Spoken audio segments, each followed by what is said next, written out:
Career में कैसे आगे बढ़ना है, सेवा में कैसे आगे बढ़ना है, वो आपको दिखा सकता है।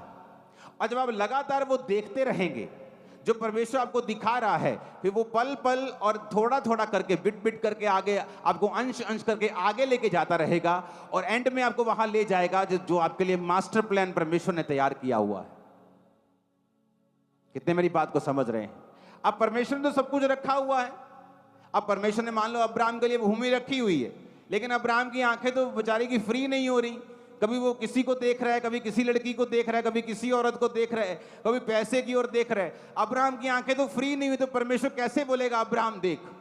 उसकी आंखें फ्री हैं, तो परमेश्वर ने कहा अब्राहम देख। जब आंखें फ्री होंगी, जब शरीर फ्री होगा और प्रभु की ओर चला जाएगा, तब परमेश्वर दिखाएगा आपको। अगर आप स्टूडेंट हैं, आप देखेंगे, बिजनेसमैन हैं, आप देखेंगे, आप कुछ भी करते हैं, किसी भी कैरियर में, किसी भी कॉलिंग में है, किसी भी बुलाहट में है, आप देखना शुरू करेंगे परमेश्वर किस तरह से आपको कामयाब करता है। आप वरी में हैं, आप चिंता में हैं, आपका बच्चे आपके सुनते नहीं, आप अपने जीवन को समर्पित करके, आंखों कानों को समर्पित करके प्रभु की ओर चलिए। धीरे धीरे प्रभु आपसे बात भी करेगा आपके कानों में, और आपको दिखाएगा भी, आपको विजन भी दिखाएगा, आपको बुद्धि भी देगा। मुझे पता नहीं जी मैं क्या करूं बिजनेस, क्योंकि तुम्हारी आंखें और कान प्रभु के लिए समर्पित नहीं है। जब तुम समर्पित कर दोगे, तुम्हें दिखना भी शुरू हो जाएगा और तुम सुनना भी शुरू कर दोगे। कितने मेरी बात को समझ रहे हैं? अगर तेल में पानी मिक्स कर दो, दिए में डाल दो, तो ऐसे जलेगा वो, ना तो रोशनी देगा चज की, ना बुझा हुआ होगा। तो आत्मिक जीवन में जब पाप मिला हुआ होगा, कि चर्च भी जा रहे हैं और पाप भी मिला हुआ है, तो उसी दीवे की हालत होगी।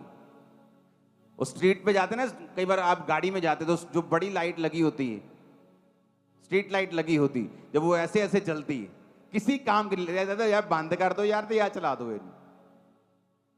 वो इरिटेट करती है आंखों को, या तो चला दो या बंद कर दो। यीशु मसीह ने कहा तुम ना तो गर्म हो ना ठंडे हो, तुम कोसे हो, मैं तुम्हें मुंह से उगलने पर हूं। या तो गर्म हो जाओ, जल जाओ, या ठंडे हो जाओ, छोड़ दो।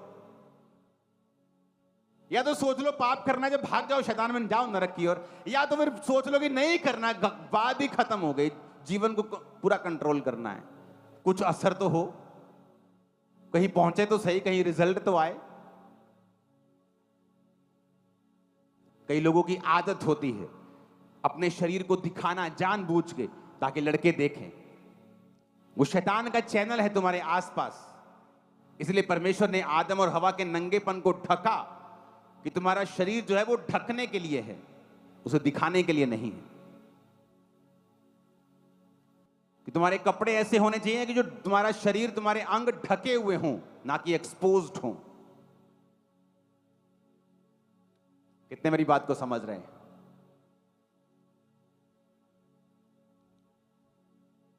इसलिए परमेश्वर ने कहा जो धर्मी औरत है वो अपने आप को सुशोभित कपड़ों से सजाए। आप वल्गर कपड़े नहीं पहन सकते। आप किसको अपने अंगों को दिखाना चाहते हो?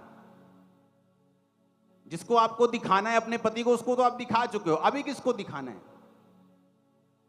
क्योंकि वही चीजें व्यभिचार का कारण बनती हैं। और जब आप देखते हैं, स्पिरिट्स एंटर करती हैं। और जब हम सोच लेते हैं कि हमें सीधा चलना है और हमें ना तो अंगों को दिखाना है ना देखना है, तब ना तो हम शैतान का काम कर रहे हैं, उसको मौका दे रहे हैं।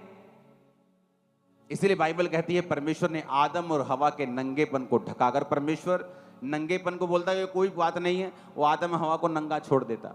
लेकिन बाइबल कहती है उसने एक मेमना कुर्बान किया और उसके अंग रखों से उसके अंगों को लपेट दिया। पहले वो बीमारियां नहीं थी जो अब हैं, पहले वो कलेश नहीं थे जो अब हैं। किसी किसी को बीमारियां होती थी, अब बीमारियों की भंडार है। पाप बढ़ा, बीमारियां बढ़ी, परमेश्वर का काम भी बढ़ा। सारा कुछ आपके सामने है, परमेश्वर आपके सामने है। प्लेन देखो, एक पंछी की शेप का है, और वो पंछी जो परमेश्वर ने हजारों लाखों साल पहले बना दिया, हजारों साल पहले बना दिया।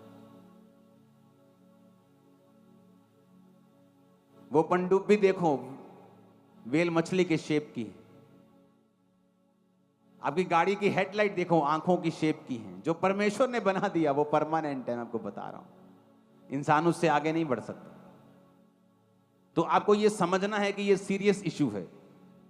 अगर आप अपनी आंखों को कंट्रोल कर लेंगे, धीरे धीरे जो व्यभिचार के अटैक होते हैं वो खत्म होते जाएंगे।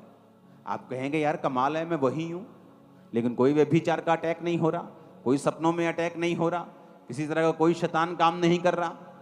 ऊंची आवाज में हालेलुया बोलो।